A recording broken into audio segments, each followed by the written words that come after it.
बिस्मिल्लाहिर्रहमानिर्रहीम। अस्सलाम वालेकुम टू एवरीवन। कैसे हैं सब लोग? ठीक हैं?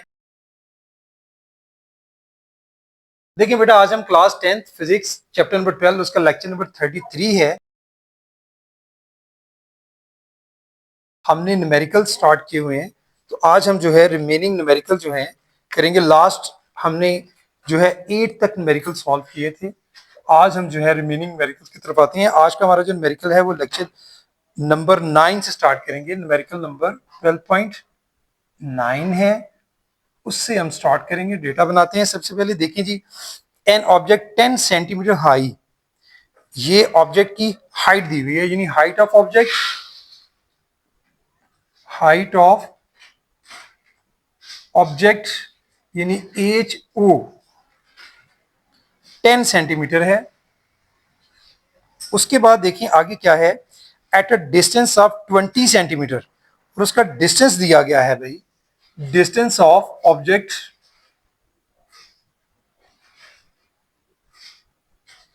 पी कितना दिया गया है, डिस्टेंस ऑफ ऑब्जेक्ट वो है 20 सेंटीमीटर।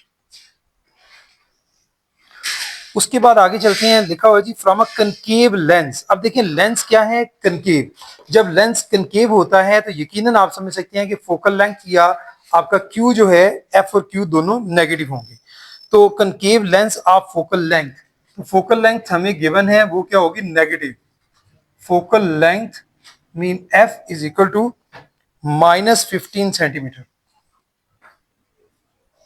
जी, calculate the position and size of the image. हमने पोजीशन निकालनी है, position of image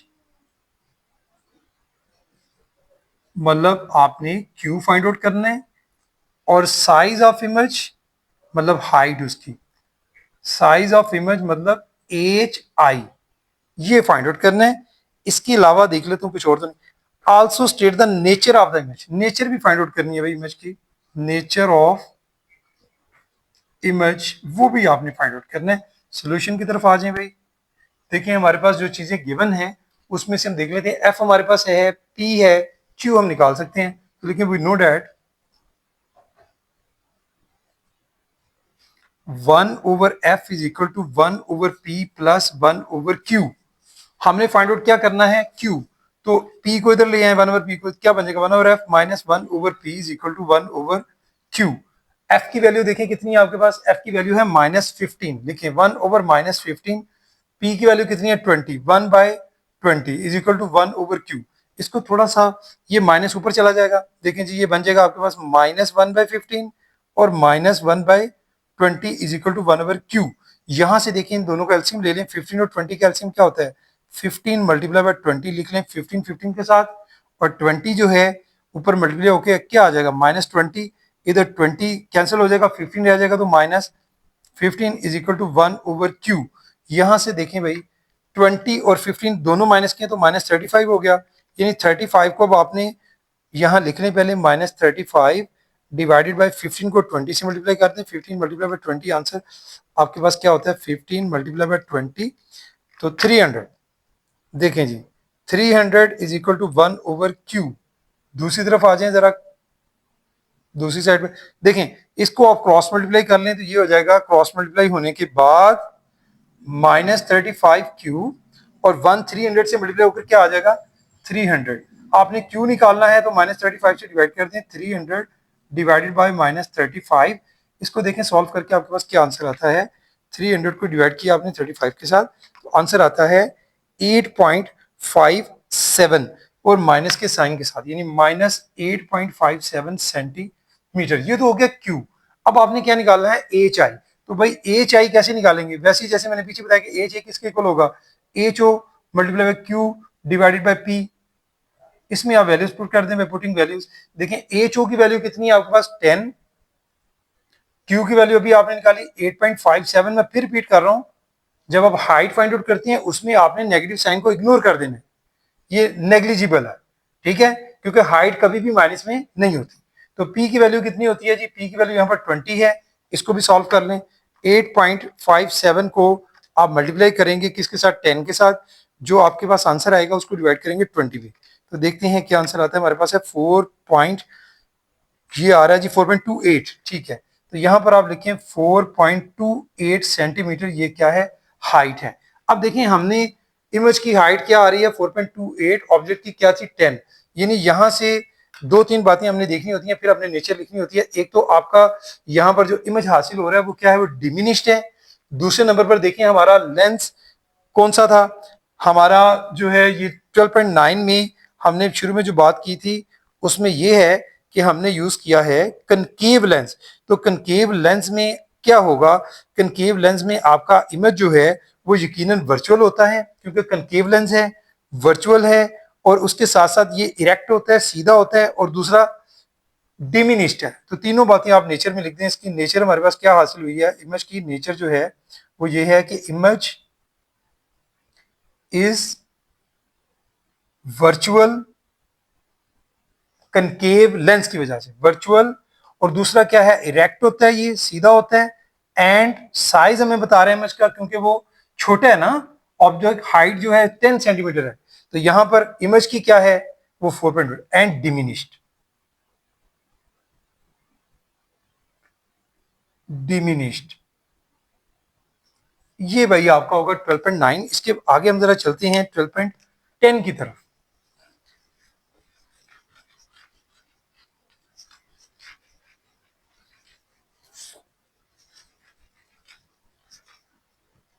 ji, numerical number है 12.10। उसका हम डेटा बनाते हैं सबसे पहले।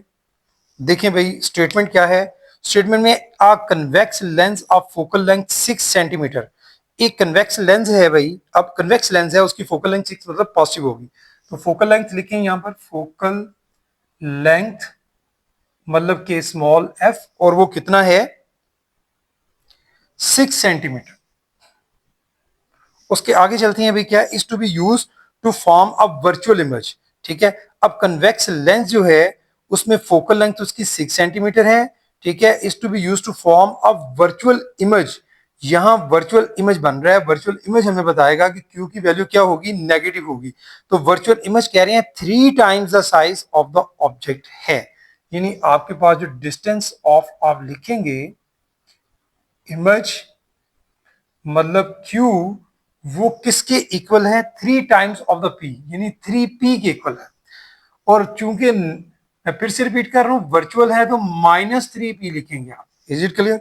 उसके आगे चलते हैं, तो where must the lens be placed, ठीक है, यानी आपने डिस्टेंस फाइंड आउट करना है, p फाइंड आउट करनी वाली, यानी डिस्टेंस ऑफ ऑब्जेक्ट आपने फाइंड आउट करना है कि कहां पर रखेंगे आप, डिस्टेंस ऑफ ऑब्जेक्ट p हमने यहां से फाइंड आउट करना है। तो देखें भाई सोल्यूशन की तरफ जाएं, वी नो डैट वही आपका फॉर्मूला जो हम बार बार अप्लाई कर रहे हैं कि 1/f is equal to 1/p plus 1/q। अब इस क्वेश्चन में आपने चूंकि क्या फाइंड आउट करना है, इसमें आपने फाइंड आउट तो करना है p, लेकिन चूंकि p एज इट इज जो है वो नहीं दिया गया, ठीक है, p जो है q की वैल्यू भी जो है वो p ही की फॉर्म में दी गई है, तो आप इसमें मॉडिफाई ना करें, डायरेक्ट वैल्यूज पुट करेंगे बाय पुटिंग वैल्यूज, इस तरह जरा आसान रहेगा सॉल्विंग में। 1/f 1/p, और q की वैल्यू क्या है 1/-3p। Is it clear? अब आगे चलते हैं कि 1/f किसके इक्वल आएगा, यानी ये प्लस माइनस आप देखें कि ये 1/p और ये हो जाएगा -1, ये प्लस माइनस माइनस 1/3p। अब यहां से आप क्या करेंगे, 1/f एज इट इज लिखें, इसका p और 3p दोनों का एलसीएम लेंगे तो क्या बन जाएगा भाई, p मल्टीप्लाई बाय 3p, सादा लफ्जों में, ठीक है। अब यहां पर अगर हम देखें तो ये पी पी से कैंसिल हो गया, हमारे पास क्या आंसर आ रहा है, हमारे पास यहां से आंसर आ रहा है जनाब 3p, ठीक है। इसी तरह से अगर हम मजीद देखें तो 3p से कैंसिल p आ गया -p। अब इसको मजीद अगर हम सॉल्व करेंगे ये होगा 1/f is equal to 3p में से p माइनस करेंगे तो 2p, ठीक है, डिवाइडेड बाय हमारे पास क्या है p मल्टीप्लाई बाय 3p। अब यहां से एक p से कैंसिल हो गया, ठीक है, हमारे पास क्या बचा 1/f is equal to 2 divided by 3p। अब इसको क्रॉस मल्टीप्लाई कर लें, जब आप क्रॉस मल्टीप्लाई करेंगे तो क्या बनेगा, 3p 1 से मल्टीप्लाई हो जाएगा, 3p इज इक्वल टू ये 2 जो है, हाँ हमने यहां से f की वैल्यू भी पुट करनी थी, चले यहां पर कर देते हैं 2f, f की वैल्यू हमारे पास चूंकि है तो यहां पर आप वैल्यू पुट कर दें बाय पुटिंग वैल्यूज, तो 3p किसके इक्वल आ जाएगा 2 मल्टीप्लाई बाय f की वैल्यू है 6, तो देखें जी 3p इक्वल आ रहा है हमारे पास यहाँ से 12 और p फिर किसके इक्वल आएगा 12 डिवाइडेड बाय 3, तो आंसर क्या आ जाएगा 3 4 12 यानी 4 सेंटीमीटर जो है वो आपके पास p की वैल्यू आएगी। ये था भाई आपका न्यूमेरिकल नंबर 12 पॉइंट। अब f की वैल्यू मैंने यहाँ पुट किया, पीछे भी पुट कर सकते हैं यहाँ पर भी, लेकिन जहां आपको इजी लगे कर लें, लेकिन आंसर आपने इन द एंड जो है वो आपका वही आएगा। ठीक है, इसके बाद आपका 12.11 जी 12.11 में देखते हैं क्या हमें डेटा दिया गया है। न्यूमेरिकल नंबर 12.11 है, डेटा बना लेते हैं इसका जी। इसमें हमें है a ray of light from air is incident on a liquid surface at an angle of incidence. तो हमें एंगल ऑफ इंसिडेंस देंगे। देखिए यहाँ पर एक चीज आपने ध्यान में रखनी होती है कि एंगल ऑफ जो आपका यहाँ पर रे जो है लाइट वो एयर से जा रही है, ठीक है, एयर से। तो रेयर टू जब जाती है, आपको पता है रेयर टू शैलोर जाती है तो क्या होता है sine I over sine R वाला फॉर्मूला लगता है। अगर शैलोर टू रेयर जाती है तो फिर साइन आर ओवर साइन आई होता है। तो यहाँ पर आपने इस चीज का ध्यान रखना है, वो देख लेना, एयर से जा रही है, air is incident on liquid surface, air से लिक्विड में, ठीक है। तो आपके पास क्या दिया गया, एंगल ऑफ इंसिडेंस 35 डिग्री। लिखिए जी angle of incidence, angle of incidence mean के आई से डिनोट करते हैं, कितना एंगल दिया गया है 35 डिग्री। उसके आगे चलते हैं, नेक्स्ट क्या है, calculate the angle of refraction. आपने angle of refraction find out करना है, angle of refraction, refraction mean आपने आर फाइंड आउट करना है यहां पर। उसके बाद आपको क्या गिवन है मजीद, आपको यहां पर गिवन है जी the refractive index of the liquid is 1.25। Refractive index liquid का दिया गया है, रिफ्रैक्टिव इंडेक्स एन से डिनोट करते हैं, वो कितना दिया गया है 1.25। नेक्स्ट आगे वो कह रहे हैं also calculate the angle, critical angle between the liquid air. हाँ यहां देखिए क्या कह रहे हैं वो, आपने क्रिटिकल एंगल फाइंड आउट करना है, ठीक है, सी फाइंड आउट करना है, लेकिन लिक्विड एयर इंटरफेस है। अब लिक्विड से एयर में, मेरी बात समझ रही हैं, ऊपर वाला फार्मूला नीचे वाले फार्मूले में फर्क पड़ेगा। तो देखें जी हमने क्रिटिकल एंगल निकालना है, क्रिटिकल एंगल यानी सी फाइंड आउट करना है, क्वेश्चन। ये हो गया जी हमारे पास सारा डेटा। सॉल्यूशन की तरफ आ जाएं। वी नो डैट जी क्या फार्मूला लगाएंगे, हमने फाइंड आउट करना है आर। आर के लिए फार्मूला एन किसके इक्वल होता है sine I over sine R. We know that हम लिखेंगे small N is equal to sine I over sine R. ये चूंकि शुरू में दिया था एयर टू लिक्विड तो ये फार्मूला लगेगा। मैं बार बार आपको रिपीट कर रहा हूं, अगर लिक्विड टू एयर इसी में दे दिया उन्होंने तो उसमें sine i r over sine i लगाएंगे जब हम लोग क्रिटिकल एंगल फाइंड आउट करेंगे। तो देखिए जी बाय पुटिंग वैल्यूज यहां पर आपने फाइंड आउट, चूंकि साइन आर करना है तो चलें पहले इसको थोड़ा सा आर फाइंड आउट करने इसको इधर ले आए। तो ये हो जाएगा आपके पास यानी sine R is equal to sine I over N. इसमें वैल्यूज पुट कर दें बाय पुटिंग वैल्यूज। तो भाई साइन आर जो है एज इट इज लिख लें साइन आई। तो साइन आई जो है आई की वैल्यू कितनी है 35 डिग्री, एन की वैल्यू 1.25। इसको जरा सॉल्व कर लें पहले।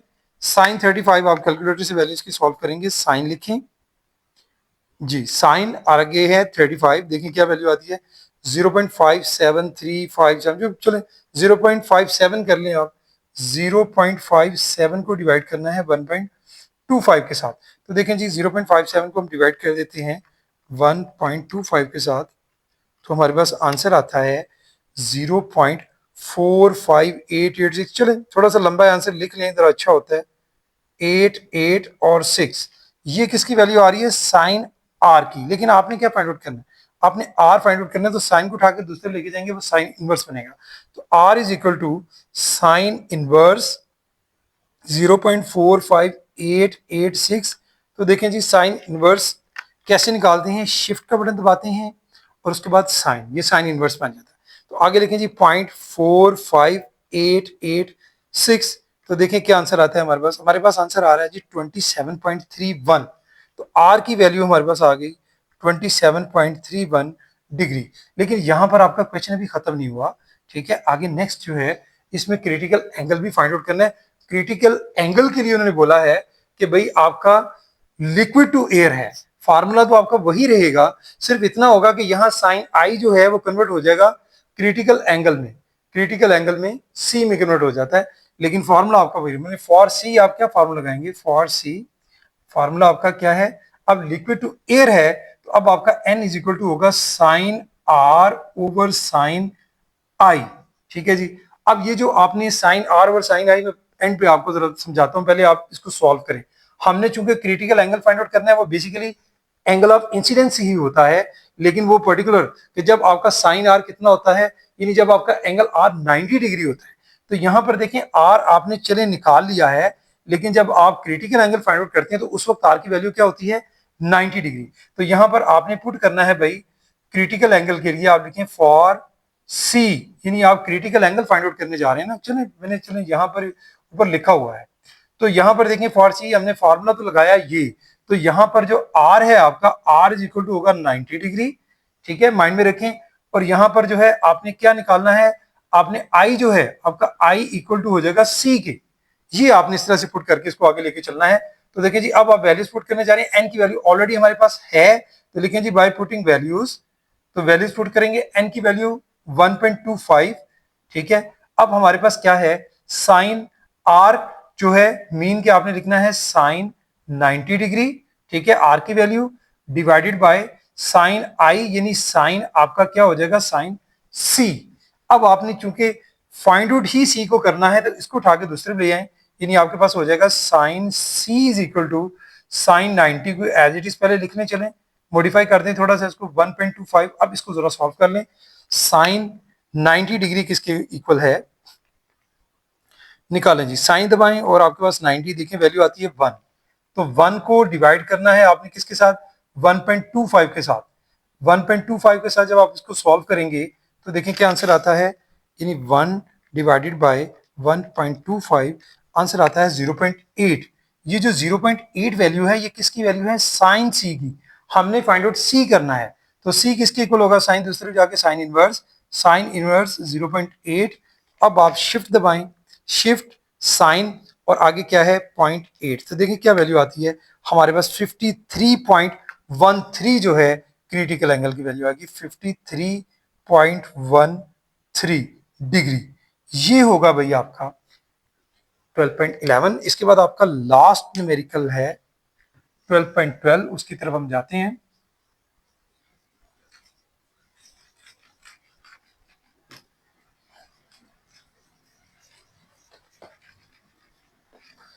जी 12.12, उसमें सबसे पहले डेटा बनाते हैं, देखते हैं हमें क्या क्या चीजें गिवन है। जी न्यूमेरिकल में the power of a convex lens is 5D, हमें पावर गिवन है भाई, पावर कैपिटल P से डिनोट करते हैं, और ये डायोप्टर में दी गई है 5D। अच्छा इसके बाद वो कह रहे हैं at what distance the object should be placed, distance of object आपने फाइंड आउट करना है, डिस्टेंस ऑफ ऑब्जेक्ट मींस कि आपने P फाइंड आउट करना है from the lens so that it's real, मतलब ये उन्होंने बता दिया कि आपका लेंस जो आपने जो ऑब्जेक्ट है जिसको आपने प्लेस किया हुआ है from the lens so that it's real and 2 times larger image is form, यानी उसका जो इमेज बन रहा है वो 2 टाइम्स लार्जर है, ठीक है, वो बन रहा है, ठीक है जी, किससे, आपकी जो P की वैल्यू है, देखें at what distance of the object P, यानी आपने फाइंड आउट करना है, और जो इमेज बन रहा है वो इमेज का कह रही है कि वो 2 टाइम्स लार्जर है। बिल्कुल पीछे एक क्वेश्चन आपने इस तरह का सॉल्व किया था, तो डिस्टेंस ऑफ क्यू क्या हो जाएगा, 2P के इक्वल हो जाएगा डिस्टेंस ऑफ इमेज जो है, और दूसरा चूंकि उन्होंने बोला है कि रियल है तो इसका मतलब है पॉजिटिव होगा, यानी क्यू की वैल्यू जो है वो 2P पॉजिटिव होगी। Is it clear.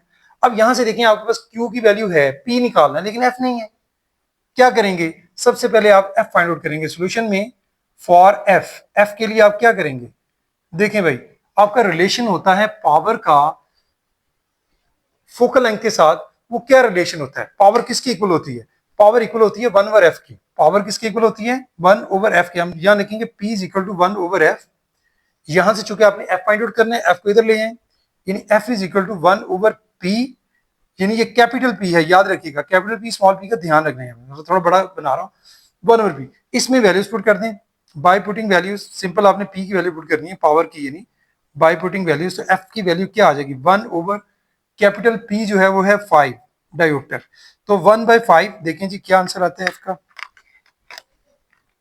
हमारे पास आंसर आ रहा है 1/5 जब हमने किया तो हमारे पास आंसर आ रहा है 0.2।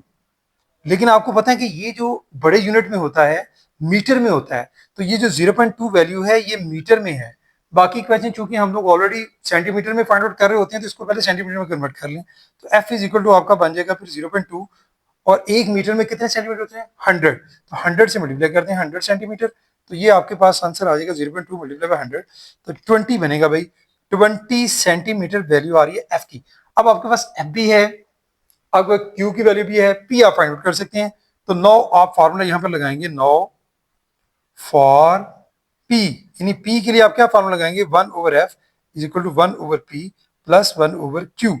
तो इसको भी आपने वैसे ही सॉल्व करना है, चाहे पी निकालना है क्योंकि पी क्यू की वैल्यू पी की सेंस में दी हुई है, तो यहीं पर ही आप वैल्यूज पुट कर दें बाय पुटिंग वैल्यूज। तो जी देखें जी यहां से मैं दोबारा इस तरफ आता हूं, तो देखें 1 ओवर एफ, एफ की वैल्यू भी अभी हमारे पास कितनी आई है, वो हमारे पास है जी 20, तो 1 divided by 20 is equal to 1 over P हमने चूंकि फाइंड आउट करना है प्लस 1 ओवर क्यू, क्यू की वैल्यू कितनी है 2p, इसको अब जरा सॉल्व कर लें आप लोग 1/20 एज इट इज, p और 2p का एलसीएम क्या होगा, सिंपली नजर आ रहा है कि 2p होगा, p से कट के आगे आ गया 2 प्लस 2p से 1, तो देखिए जी 1/20 अगेन लिखें, ये हो गया 2 प्लस 1 3, 3/2p, यहां से इसको आप क्रॉस मल्टीप्लाई करेंगे, क्रॉस मल्टीप्लाई करेंगे तो क्या होगा 2p 1 से मल्टीप्लाई होगा 2p, 3 मल्टीप्लाई 20 कितना हो गया 60, p किसके इक्वल होगा 60 डिवाइडेड बाय 2, आंसर p आपके पास 30, तो ये आपके पास p की वैल्यू आएगी जी 30 सेंटीमीटर। तो बेटा आज के लिए इतना ही, बस आपसे इतनी ही गुजारिश मेरी होती है कि न्यूमेरिकल्स की प्रैक्टिस अपने हाथों से जब आप करेंगे तो आप और बेहतर तरीके से इसको अंडरस्टैंड करेंगे। तो ये थे भाई इस चैप्टर के न्यूमेरिकल्स, बहुत इंपॉर्टेंट है, बोर्ड में ज्यादातर इस चैप्टर में से न्यूमेरिकल ही आता है लॉन्ग क्वेश्चन की शक्ल में। थैंक यू वेरी मच, अस्सलाम वालेकुम।